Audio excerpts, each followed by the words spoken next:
All right, everybody, gather around because we're not just talking about Lost Records, Bloom and Rage. We are diving deep into everything that we know so far because if you've been following the game so far like I have and the amazing marketing that's been going on, just phenomenal to really get you into the vibe of the game, you know that this is shaping up to be something so special. A nostalgic, emotional, mystery-filled experience from Don't Nod Montreal and so many of the exact same people that created the original Life is Strange. We're going to pull everything together into one place, from the setting to the characters to the gameplay mechanics, the dialogue system and how that works, the camcorder, the photo mode, so many different things you can do with gameplay, but also what Don't Nod wants the experience to be, what this intention is. We have a supernatural mystery, it seems, again, but what does that mean in terms of the story? So whether you're obsessing like me and already have looked at all these details, or if you barely know anything about the game so far, get hyped with me, revisit the details, and maybe learn something new along the way. So first things first, let's just summarize this a little bit. So this is a narrative-driven game, very similar to the Life is Strange vibe, where your choices matter and they deeply affect the outcome of the game. And there's some really exciting outcomes I'm excited to share today too. We don't know actually any spoilers, so don't worry, I'm not going to give that away, but we will talk about what the choices mean and what they can lead to. From what we know, the story basically follows 4 teenage girls as they navigate summer in the 90s. But ultimately, they will face a mystery that will change their lives forever. We don't know what it is or what's going to happen, but we know it's life-changing, and it forces them to make a pact to never talk again? That's interesting. Why would maybe you choose not to talk about the event, but never talk again? That's really serious, and we don't know why or what's happening. And then 27 years later, a mysterious package arrives at one of the girls' mom's house, and it's addressed to the band name that the girls formed during the summer. We'll talk more about that in a minute. Only for Bloom and Rage. What could possibly be in there? And this package is what brings them together after 27 years. They're going to break the pact and meet. Inspired by Twin Peaks, It, and The Craft, the game in general explores themes of identity, rebellion, and friendship. And from what we hear, it really ties in the individual experiences of these girls' lives. We also know that the story takes place across 2 different timelines. One is current day in 2022, and the other is in 1995. The mystery will then unfold gradually, going back and forth between timelines, and you'll get little pieces of information in both time periods. So we're going to talk a lot more about that dual time period gameplay in a minute, but I want to go back and focus in on the characters because it's going to be hard to talk about this without actually referencing the characters much. Okay, so there's one playable character, Swan Holloway, and so we really get to know her the most in this game. Swan is 43 in 2022 and 16 in 1995. Her name, Swan, is actually in reference to Proust's character, Charles Swan, the main character from the multi-volume novel Remembrance of Things, aka A Search of Lost Time, which is essentially an allegory for the search for truth. Proust actually came up with the idea for the story after he tasted something that brought him back to his childhood, which, yeah, the story is all about time and bringing you back and recalling and reliving and experiencing. In 2022, we don't know much about her at all, but in 1995, of course, she's your awkward teenager. She's a clear introvert, but she doesn't see that as a flaw or anything. She really enjoys her solitude, her time alone, just exploring and observing, especially animals and nature. It's raining! I like the rain. She likes horror movies and mysteries. Her room is absolutely covered with posters of films and TV shows like The X-Files. She, of course, has a cat, and cat content is not behind a paywall. You can choose the cat's name and coat color as a part of the base game. And also a stick bug that you can look at in a tank. And I don't know, I have to look at everything, but I don't like bugs, and I don't know if I'm going to be able to do that when I play the game. But you can if you want, and it's there, and apparently you could take videos of it. Speaking of videos, she has a camcorder that she got from her dad for her 16th birthday. Thanks, Dad. Best Sweet 16 present ever. And it just permanently stays in her hand, which is just like me in the 90s, identical. This camera looks exactly like the one that I had too. It seems like her parents are divorced because on her calendar, we can see dad's dinner, indicating she's going to her dad's house for dinner. You better shower when you get back. I'm closing my door. If she had a superpower, she would choose invisibility. And she thinks kindness is the most important quality for a friend. So you learn in 95 that this is Swan's last summer in Velvet Cove. She's supposed to be packing up her things and getting ready to move, but it's her last summer and she wants to experience it. So apparently, as she's, at a nature walk in the woods or doing something like that, as she's on her way home, something happens that causes her to actually meet 3 other characters that we're going to talk about in a minute. My guess here is that when she was walking home, she was recording different things around the neighborhood, and there was this like bowling interaction thing that happened that we saw on some of the trailers.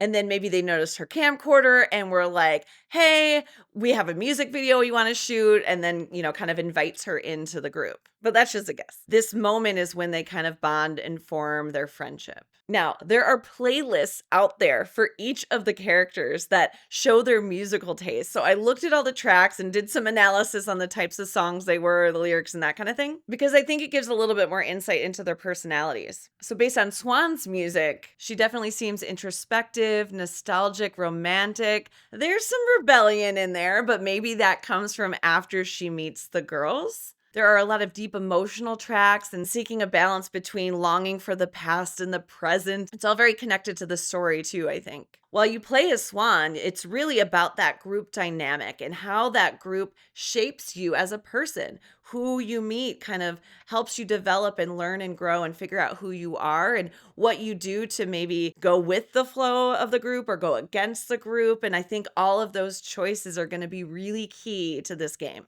Okay, let's talk about Autumn next because she's the only other person we know so far that is in the 2022 timeline. We don't know Autumn's age, but you can assume that she's about the similar age as Swan, so in her early 40s in 2022 and in her kind of mid-teens in 1995. In 2022, she seems, serious, concerned because, well, they just got this baggage and that's scary. But, also we don't know what her situation or her family situation is at all. We don't know anything about her story yet. We can see in the content warnings of Lost Records that someone has terminal illness and someone's parent has died. This could be referring to Autumn's family, but it could also be literally anyone else's situation in the game. But when Swan meets up with Autumn, it seems so sweet. And they only spent this one summer together, but 27 years later, you could feel that connection there. So in the 90s, she is a full skater girl. She loves her skateboard. She loves skateboarding. She's thoughtful, charismatic, and she kind of naturally moved into the group leader role without like explicitly saying that or being that, just by her presence, it seems. But she's chill, she's calm, she's sure about what she wants. Intelligence is her most important quality in a friend. And if offered a superpower, she said she wouldn't need one. Her music choices are really interesting. There's definitely a lot of inner turmoil tracks. She appreciates nostalgic adventure. She's fun-loving and she enjoys rhythm and movement. There's a lot of 70s and 80s, so a little bit before her time, but maybe it's, family music that she enjoys. Very eclectic mix. Okay, so Nora. Nora is the punk friend of the group. She's rebellious, eccentric. She has a lot of energy, and it's been said that she's just very loud. She just takes up a lot of space. If she had a superpower, she would pick instant fame because, of course, she would. But authenticity is her most important quality in a friend, which I really love. Apparently, she'll try everything once, and music is the thing that stuck, and she's not very good. So I don't know. We'll see. Did it stick? I don't know. We're going to find out. You're flat on B, Nor. Yeah, well, maybe I'm punk and I want to be flat. I believe it's been confirmed that Nora's parents are divorced and apparently that they don't pay much attention to her. So that's why they can spend all day in her garage without any, adult supervision or interruption. Her music choices, of course, say a lot about Nora. She's bold, emotionally intense. She is fiercely free and seems like she'd be able to laugh at life's absurdities and her own kind of emotional messiness. We see that a little bit. She's just always laughing.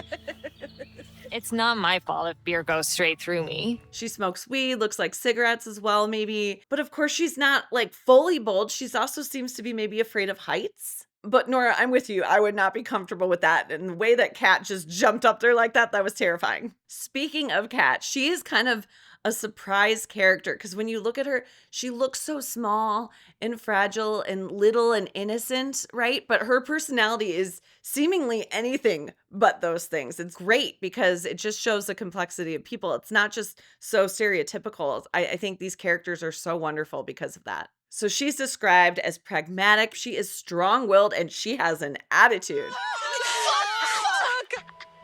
Relax. Her music choices show that she challenges authority and questions expectations and refuses to be anyone but herself. A free spirit is what she looks for most in a friend. And if she had a superpower, it would be the freedom to do what she wants. And while she is described as a free spirit, I'm also wondering if that desire for that power is because she's restricted in some way. Like maybe something's going on with her story, with her family or something that kind of like restricts her freedom. Apparently, her family owns a ranch, and a lot of this forest area that they kind of go through is a part of her family's property. It's part of my dad's ranch. Whoa. So this is like your backyard. Kinda. And I'm a little bit confused about something because apparently no one in the group knew Kat before. As Michelle, the creative director, said, she's the newcomer in town in a way. In a way? What does that mean? Which just gives me creepy vibes, like what else is going on in this property. We know some things that we'll talk about in a minute that seem like they're in the forest. And if her family owns it, are they responsible? What's happening? So both Nora and Kat, we don't know if they're going to be present in 2022 or not. It is implied that Autumn reaches out to all the girls. It's been 27 years, y'all. Why now? But maybe one of them isn't around anymore.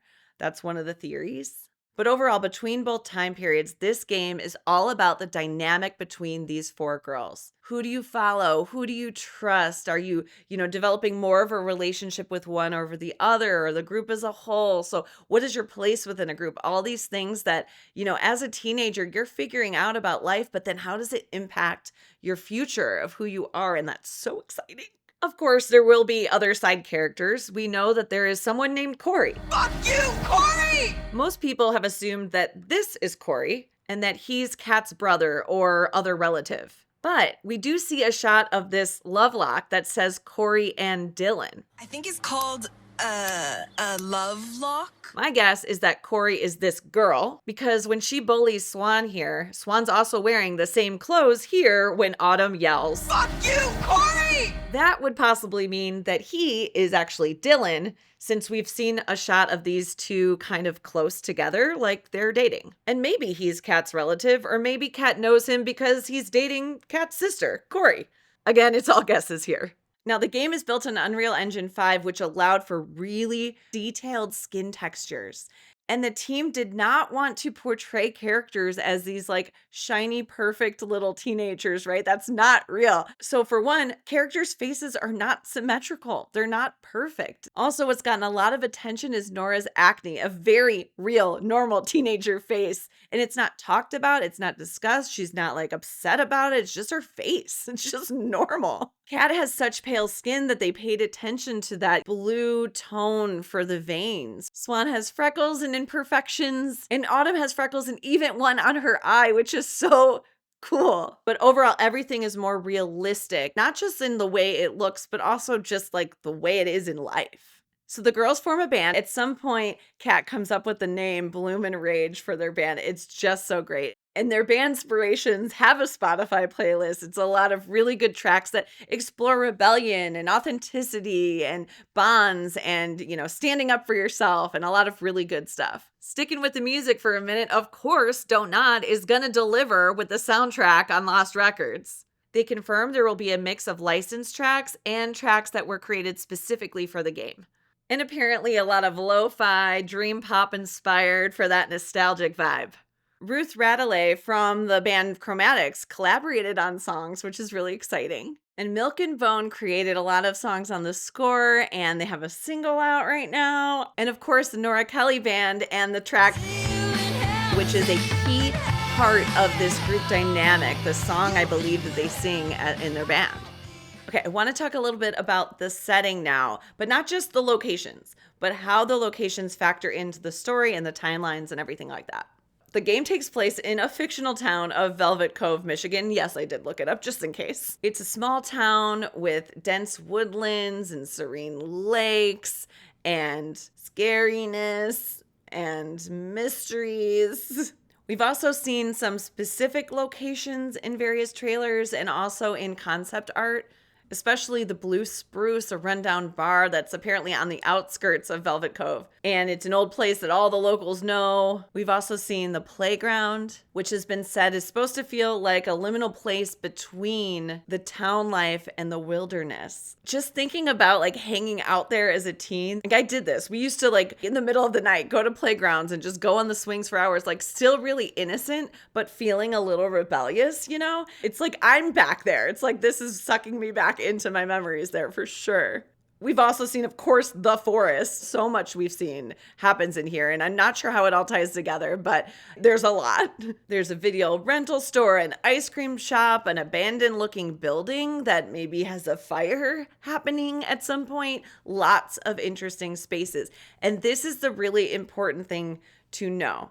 It does not appear that there's an open world where you go between the spaces as you want. What the Don't Nod Montreal team said is that the player doesn't navigate the town or a map. What you're doing is navigating memories. When you're in 2022 talking with Autumn and maybe others, you're kind of, reminiscing about things. And then you get sort of sucked into a memory from 95, which has you sit in that location. So with that, let's talk a little bit more about the timelines. It sounds like you're going to be spending 75% of your time in the 90s, in 95. So there's going to be a lot of reminiscing, maybe really long memories or a lot of them. So you're not really in 2022 that often. I think it's just a bridge to piece things together and to bring you back and forth. The real heart of the story is in the 90s. Each timeline has its own vibe too. In 2022, it's kind of darker, a little bit more serious. It's colder in tone, more muted, and it feels kind of like heavy, In 95, it feels very immersive, like you're in this town, but it also has that sort of hazy quality, like almost as if you're watching a film version, which is like your memories, right? Which is what this is supposed to be. But it's bright, it's colorful, it's just warm and inviting and cozy. It's so cozy. And what happens in each of those time periods offers a different piece to the puzzle of the story that's slowly unraveling itself. Us as players get to shape the narrative based on our choices in both timelines. So what you choose in one will affect the other. What you choose in the past will affect the present, things like that. And what Donald Montreal said is until any given moment happens in a story, you have the opportunity to shape and change it.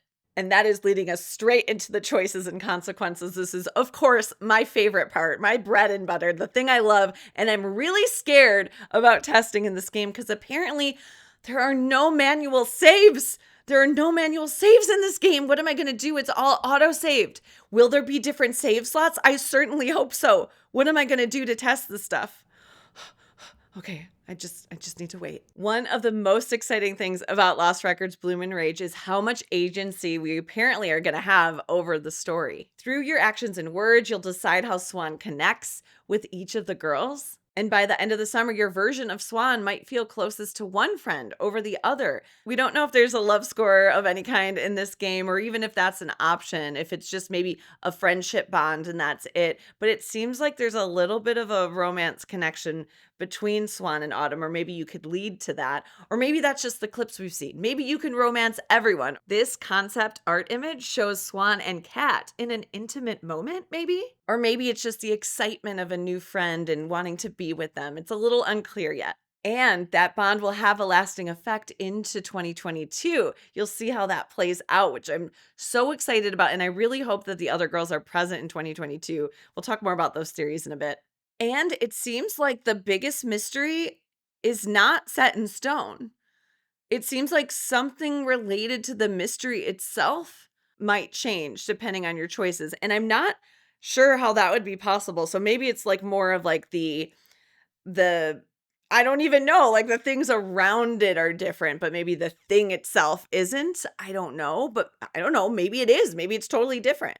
But it was confirmed that the reason that they decide to kind of take this vow of silence and not speak to each other again, the kind of reason behind that does change depending on the path you take. And apparently, the contents of the package itself will also change based on what you did as a player, on your choices. Okay? We're going to play this so many times.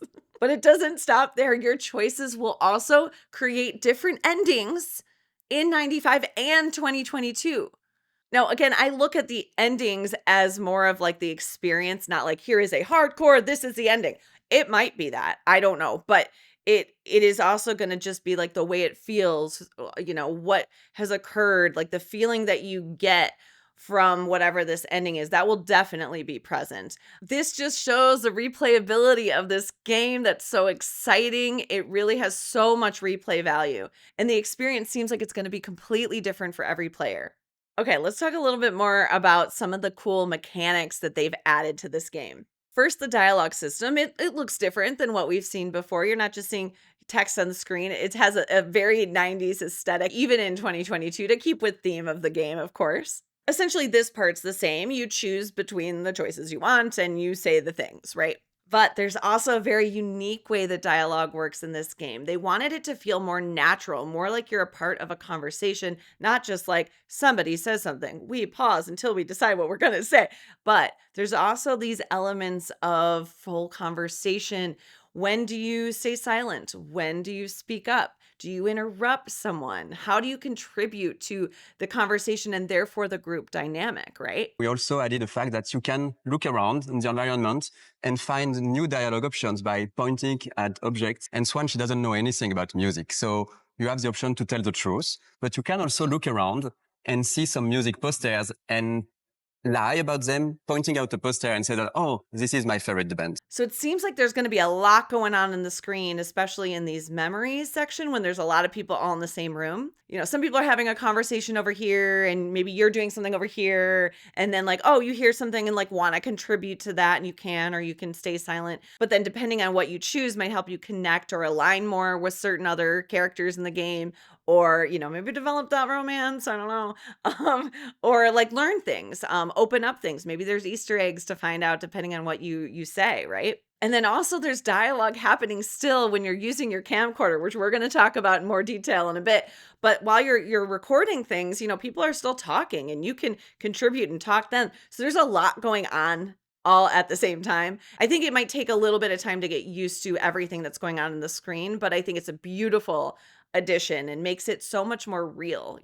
So now it is confirmed that there is a photo mode. We'll have some different backgrounds, some filters. In this example, you could see the same image of Nora here with a completely different setup. So it's really cool what you could do. Is this an in-game related thing that you do as a part of Swan, making these, photo mode creations? Or is this just something that you as a player can do on the side? That part's not clear yet. But the camcorder, we got a lot of information about. So like I said, she got her video camera for her 16th birthday from her dad, and she just basically has it permanently attached to her hand like I did in the 90s. It's a realistic 90s camcorder. I know that for a fact. It's got grainy, lo-fi, kind of stuttery video quality. And while you're using the camera, you can zoom, do basic functions, move around, look at things. And I was really nervous about like, wow, there's just so much going on. People are talking and going off places. And what if you miss things? It is going to feel like that. But I think eventually it'll become more natural. It looks like there's just some quick, depending on your controller, some, LB, RB, bumper taps to just like turn, use your camcorder and then record and then stop recording. It seems like that'll become natural, even if it might feel a little clunky at first. That was my experience. Like I had my camera with me all the time. I'd be in conversations, I'd be talking and I'd just like start doing stuff and I'd put it down. Like that is very real. And then when you record your footage, it's saved to a memoirs menu. From here, you're able to edit the videos, which isn't like full editing. It's like, okay, there's, certain shots and you can decide which version of the shot you want to do. It's something like that.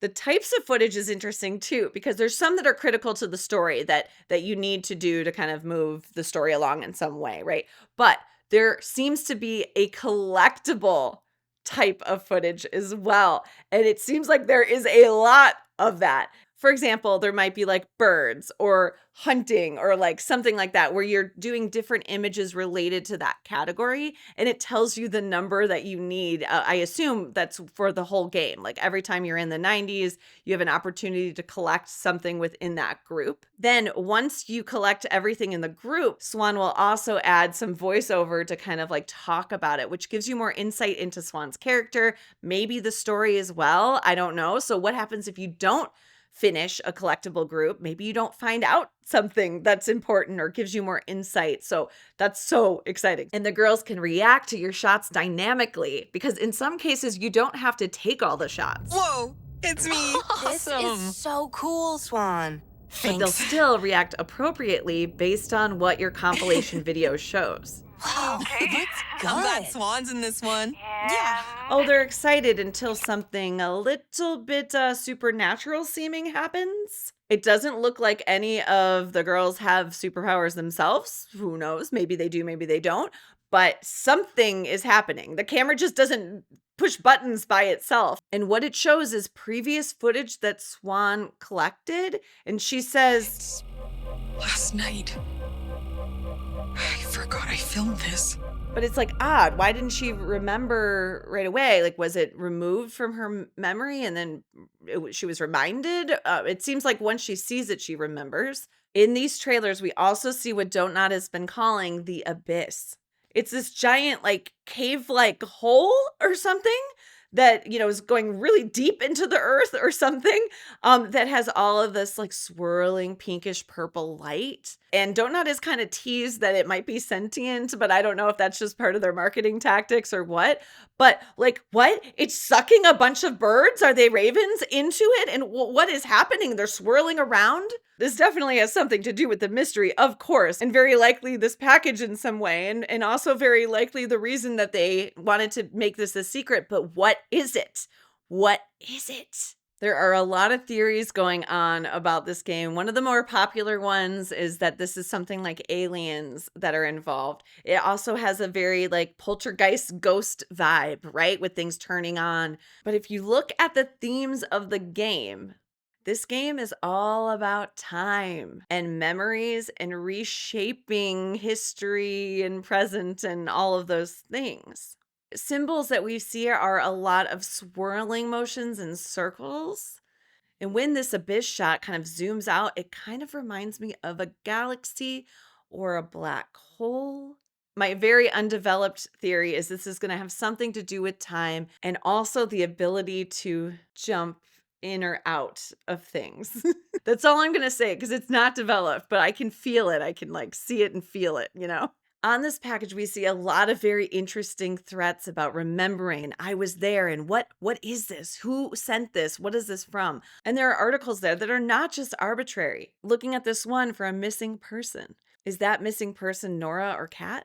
Maybe that's why we're only seeing Autumn and Swan because there's a secret there and maybe one of them has gone missing. Kat gives me a very old soul vibe for such a young body. It makes me also wonder if she's not who she says she is or who we think she is. But I get the vibe that this hole is sort of a transport, maybe, to some other dimension, place, time period, memory.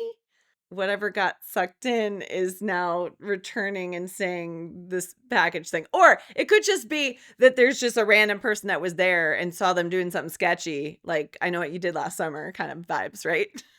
And I think y'all know that I don't like to talk about theories because I think when you do that, then you go into a game expecting something. And then when it shifts, it's like confusing. And so I just want to go in there blank. But these are the sort of things that are kind of like, I'm curious about, right? For Life is Strange fans, there have been a lot of little nods to different things, and we don't know what's intentional, what's not intentional. For example, Swan's last name is Holloway. People are like, oh, Brody Holloway, it could be related. Don't Nod did confirm that this is a brand new universe. It is not the same universe as Life is Strange. But there are some things like this Vortex Club nod that's like, okay, interesting. And because Don't Nod owns this IP, they have also confirmed that they plan plan to make more in this series. This is not a standalone game. They're at least saying that they haven't written anything out yet, but they have some ideas of what that could look like. But really, they're going to see how fans react. And maybe there's certain people, other characters on the side or places that people are really curious about or really focus on. And they're going to use that and create new stories for them based on the reaction. So I'm sure they have plenty of ideas, but they're not locking themselves into anything just yet. So even though I don't want to talk about theories, I am curious what you think. What do you think the Abyss is? What's your, I guess, minimal theory of, what you think it is? Don't go too into it. We want experiences fresh. And I will see you in the gameplay. I'm so excited.